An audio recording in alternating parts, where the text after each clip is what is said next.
right on measure 1.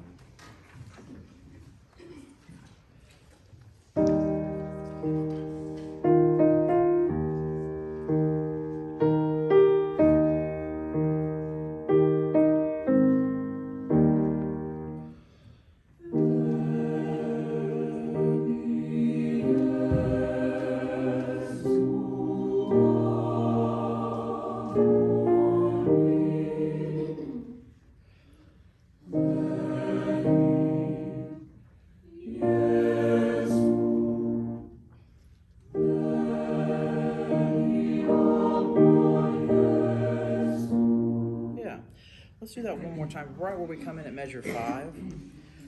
Don't try to come in early. This is nice and a lot more easy, right? What's the text right here? Come Jesus, my love. Right? Right where you come in at measure 5?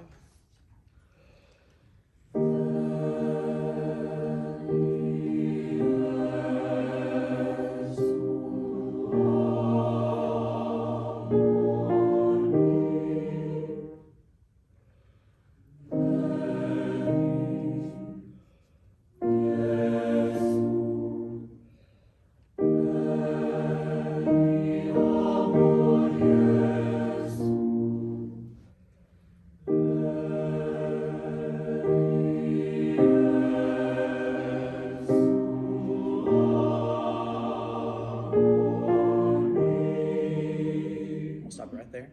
And what dynamic are we right now? And what dynamic are we really right now? Like a 5, right? Elbow. And then the ictus lies where? Yeah, in the pad. It's returning to the tip of your finger. Okay. And then talk amongst yourself for 20 seconds. Don't listen.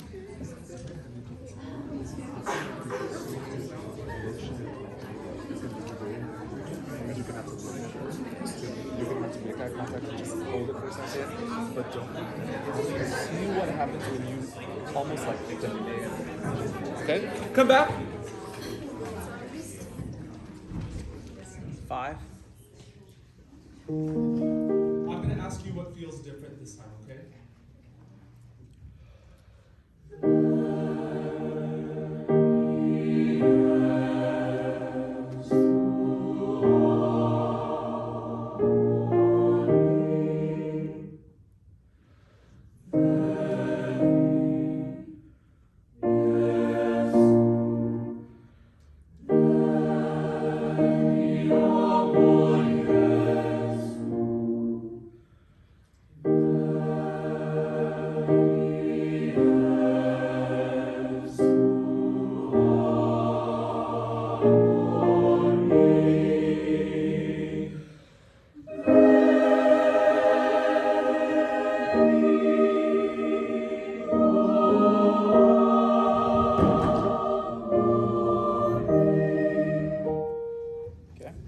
Singers, what was different about the harmony?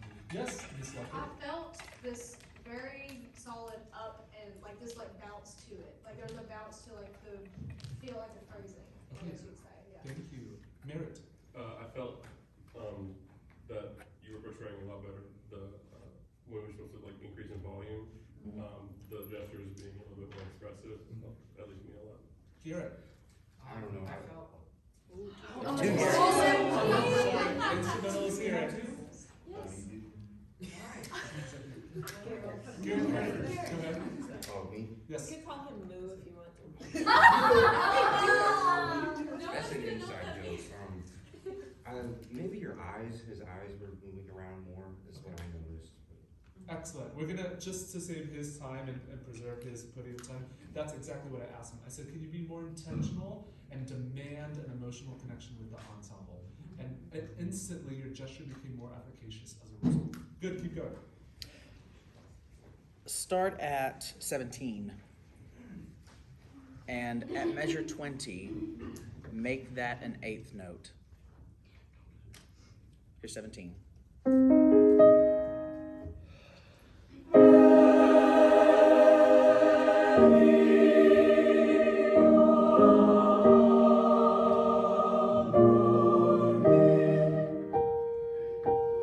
Okay, so the reason that we make that an eighth note right there is so that alto and tenor, you can go on, okay? Otherwise, it's just keep on going, keep on going. So I wanted you to be able to have a little bit of breath right there, right?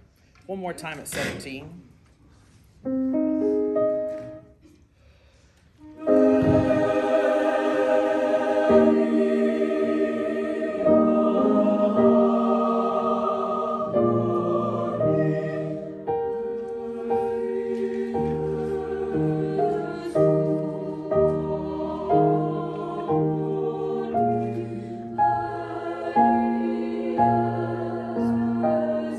That's okay. What solfege syllable right there at soprano? Fa, right? So if we're listening to our alto part right there as we're resting, amor mi vani, that's where we lead into, okay? Let's do that right there, right with the tenor and alto entrance at 21.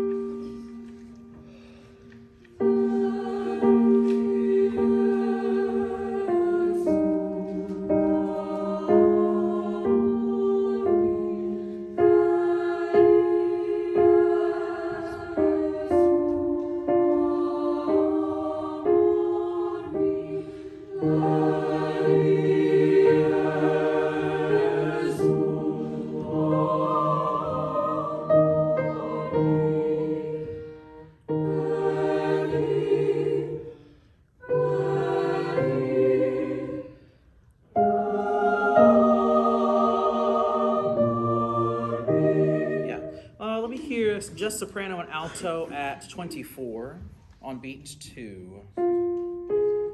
Question. Yeah. Do you want the note on 34 to be an eighth note too? Okay. Let's talk about that in a second. Here we go. This is 24.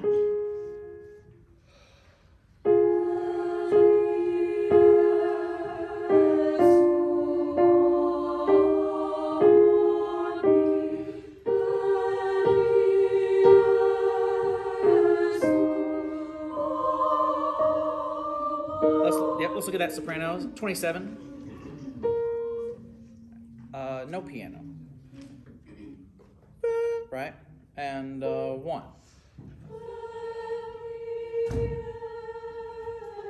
Hold this note. There it was. One more time, same thing. And 1.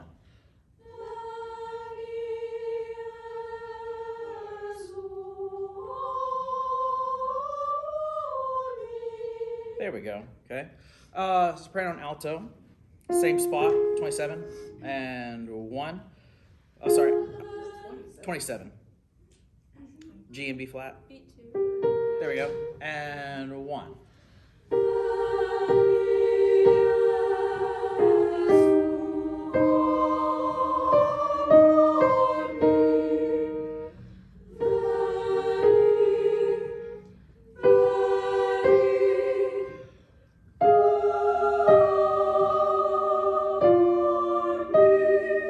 Much better.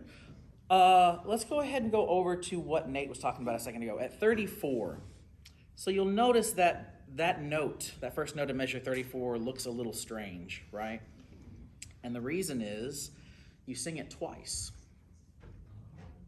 because it repeats back to 21, right? So the first time you were looking at the note with the stems pointed up. So the first time you sing me as a eighth note. The second time we go through, you sing it as a quarter note. That's the reason that is that way. Because when it goes back, alto and tenor, you have to come back in, just like you did before. But the second time we go through it, we're all resting. So we're holding it out that time. Make sense? Yes, sir. Cool. Let's start at 21 with the tenors and altos.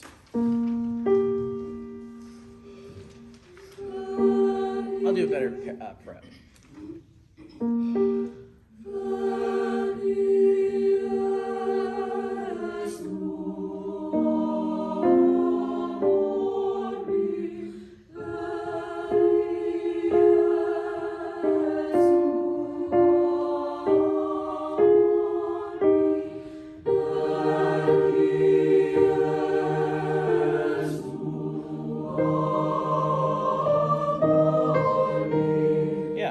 hear tenors and basses at 27. Mr. Bradley? Yes. What concept are you trying to work with now? In your brain, what is priority one? Right now, I was just gonna fix that tenor part, notes. So you're fixing pitches and rhythms? Right this second, yes. Okay. What would it look like for you to, while you're fixing pitches and rhythms, subconsciously place the onus on the singers while giving them some more complex element to focus on? Does that make sense? So the sole focus of your rehearsal isn't just cleaning pitches and rhythms.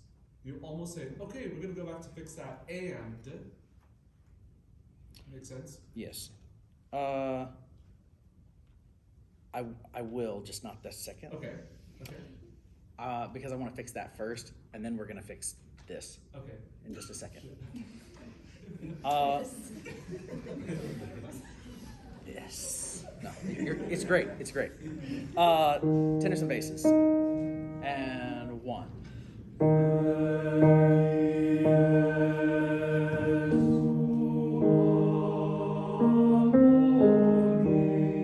Yeah, there you go. Cool. All right.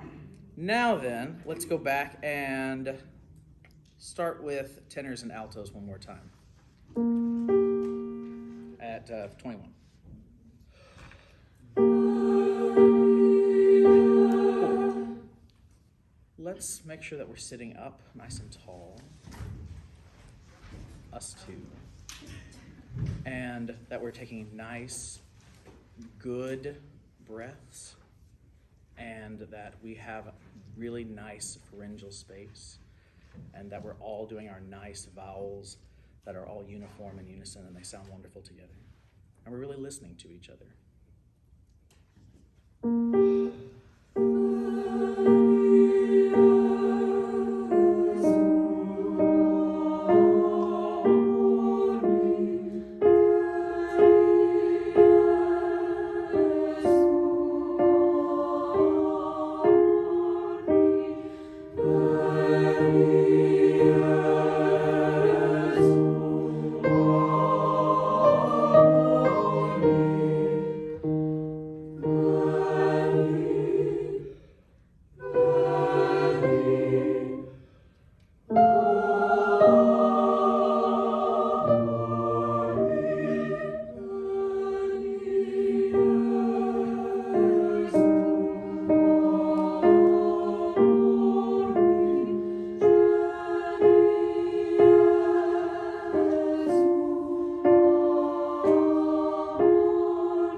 How was that?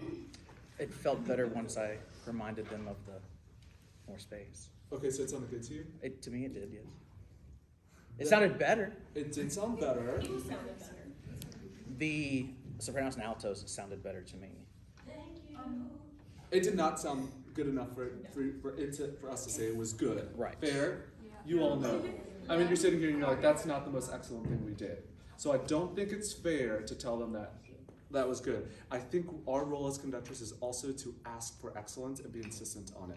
Because at the end of the day, we all want to be held to a standard of excellence. Nobody wants to be subpar at something. And so as they're singing, if you run through it that much, to me in my head, when a conductor does a run through like that, I'm like, they're really content with what they're hearing. But really, that product was not really in tune, and it wasn't their best vocalism. You all know that as well. True? You have to ask that of yourselves and ask that of the singers that you work with. So don't let them run through, because it feels like someone's doing a backflip and their form is all wrong, but you let them do the series of backflips anyways, is what it feels like to me. It's like they're building bad habits. Make sense? Go back and rework some of that. How much time have I got left? None. None. Next time. Thank you.